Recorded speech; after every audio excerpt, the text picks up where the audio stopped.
नमस्कार दोस्तों, आप सबका स्वागत है आपके अपने YouTube channel daily GK quiz में।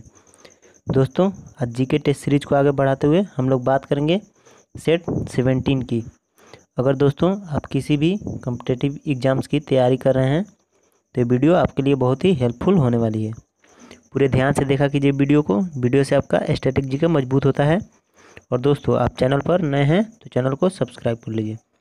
और इस वीडियो के अंत में मैं आपसे एक सवाल भी पूछूंगा जिसका जवाब आप कमेंट बॉक्स में लिखें, क्योंकि जो चीज़ें आप एक बार लिख देते हैं उसे आप कभी नहीं भूलते।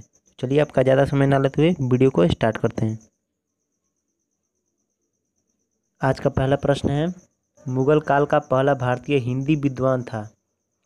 मुगल काल का जो पहला भारतीय हिंदी विद्वान था वो था मलिक मोहम्मद जायसी। चलते हैं अगले प्रश्न की ओर। अगला प्रश्न है, नालंदा विश्वविद्यालय को नष्ट करने वाला मुस्लिम शासक था। तो नालंदा विश्वविद्यालय को नष्ट करने वाला शासक जो था वो था मोहम्मद बिन बख्तियार। चलते हैं अगले प्रश्न की ओर। अगला प्रश्न है, 1651 में मुगलों द्वारा बंगाल के किस स्थान पर ईस्ट इंडिया कंपनी को व्यापार करने और फैक्ट्री बनाने की अनुमति दी गई थी। तो उसमें अनुमति दी गई थी कासिम बाजार में। चलते हैं अगले प्रश्न की ओर। अगला प्रश्न है, किस युद्ध से भारत में मुगल राज्य की नींव पड़ी। तो वो था पानीपत का प्रथम युद्ध। चलते हैं अगले प्रश्न की ओर। अगला प्रश्न है, मुगल सम्राटों का मीर बख्शी किस विभाग की अध्यक्षता करता था। तो वो करता था सेना का संगठन। चलते हैं अगले प्रश्न की ओर। अगला प्रश्न है, सुलेखन क्या होता है। तो सुलेखन जो होता है सुंदर हस्तलेख को कहते हैं। चलते हैं अगले प्रश्न की ओर। अगला प्रश्न है, किस मुगल शासक ने भारत की वनस्पतियों और प्राणी जगत, ऋतुओं और फलों का विशद विवरण अपनी दैनंदिनी डायरी में दिया है। तो वो था बाबर। चलते हैं अगले प्रश्न की ओर। अगला प्रश्न है, मुगल काल की राजभाषा क्या थी। मुगल काल की राजभाषा थी वो थी फारसी। चलते हैं अगले प्रश्न की ओर। अगला प्रश्न है, मुगल प्रशासन व्यवस्था में मनसबदारी प्रणाली को किसने प्रारंभ किया। मुगल प्रशासन व्यवस्था में मनसबदारी प्रणाली को प्रारंभ किया था अकबर ने। चलते हैं अगले प्रश्न की ओर। अगला प्रश्न है, निम्नलिखित में से वह भाषा कौन सी है जिसे मध्य युग के दौरान शिविर भाषा कहा जाता था। तो वो थी उर्दू।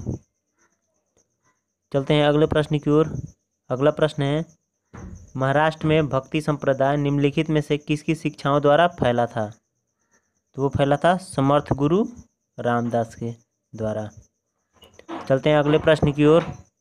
अगला प्रश्न है, मोती मस्जिद निम्न में से किस नगर में स्थित है। तो मोती नगर जो स्थित है वो आगरा में स्थित है। चलते हैं अगले प्रश्न की ओर। अगला प्रश्न है, निम्नलिखित में से कौन सा एक फतेहपुर सीकरी में स्थित नहीं है। तो फतेहपुर सीकरी में जो स्थित नहीं है वो मोती मस्जिद स्थित नहीं है, बाकी सभी फतेहपुर सीकरी में स्थित है। चलते हैं अगले प्रश्न की ओर।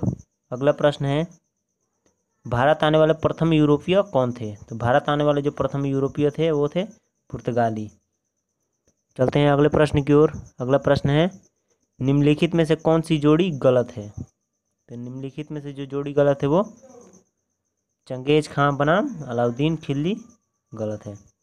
चलते हैं अगले प्रश्न की ओर। अगला प्रश्न है, निम्नलिखित में से किसका अपने समकालीन मुगल बादशाह के साथ मिलान गलत हुआ है। तो जो गलत हुआ है पृथ्वीराज चौहान और अकबर का मिलान गलत हुआ है। चलते हैं अगले प्रश्न की ओर। अगला प्रश्न है, निम्नलिखित में से किस मुगल सम्राट को हिंदी गीतों की रचना का श्रेय प्राप्त है। हिंदी गीतों की रचना का श्रेय जो प्राप्त है वो शाहजहां को प्राप्त है। चलते हैं अगले प्रश्न की ओर। अगला प्रश्न है, गुरु नानक का उत्तराधिकारी कौन है। तो गुरु नानक का जो उत्तराधिकारी थे वो थे गुरु अंगद। चलते हैं अगले प्रश्न की ओर। अगला प्रश्न है, कोणार्क में प्रसिद्ध सूर्य मंदिर का निर्माण किसने कराया था। तो कोणार्क में प्रसिद्ध सूर्य मंदिर का निर्माण कराया था नरसिम्हा प्रथम ने। चलते हैं अगले प्रश्न की ओर।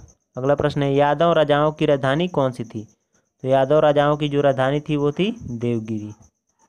चलते हैं अगले प्रश्न की ओर। अगला प्रश्न है, निम्नलिखित में से कौन सा युग्म सही सही मेल नहीं खाता। तो जो युग्म सही सही मेल नहीं खाता वो है